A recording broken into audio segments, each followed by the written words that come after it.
So for a long time in the United States, African Americans were not considered important artists, right? And that was just associated with how arts has evolved as a academic discipline, or even as a part of the way we build our lives on earth, right? So when you look at the industry now, what's been happening is you have the museums and the galleries actually, and also the tastemakers, the richest people in the world, sometimes decide what is good art, right?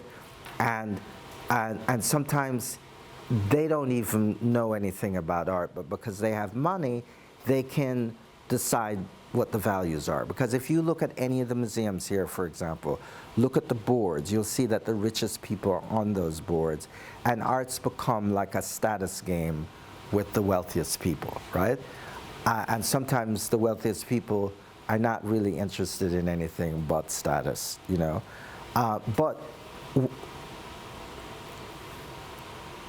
Basquiat had a piece that sold, I want to say 2 years ago, for $110 million, right?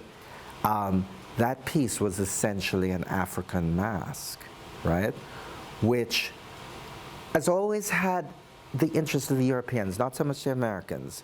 But what it did, though, was kind of change the whole game of what is considered good aesthetics, and it was bought by Japanese. So if that tells you anything.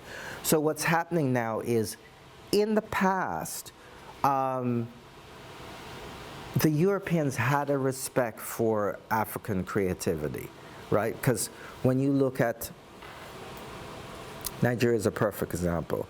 The British destroyed it in 1890, and they went into Benin and they took a lot of the bronze sculptures, because those people in what we call the Middle Ages, before, say, between the 11th and maybe even the 14th century, you had a lot of extraordinary creativity going on in Africa, right? And when the Europeans went there and they saw it, they loved it, because African art can be very powerful because it's rooted in what Ray was saying about some of those sculptures. If you go by them, they have power in them. They can just, you know, they move you, right? So that's an art that is hard to come by if you're not connected with some form of divinity, right? But again, to get back on the main point, what's happened now is that now that there are more African people in the art space, whether it be it the museum space or the art fairs or the galleries, right, that again kind of create value for art, right? They set the stage for art. They're in that space now, and they're talking about why this piece is important, right? And so what's happening now is, in the contemporary art market, the work of people of African descent is the fastest growing in the market, right? So you have people like Jeff Bezos just actually bought a Kerry James Marshall, who's an African-American artist who 10 years ago wasn't even in the spotlight, right?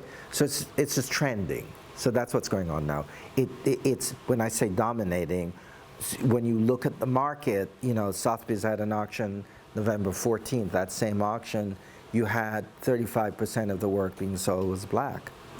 This is all new. It just started happening in the last 5 years.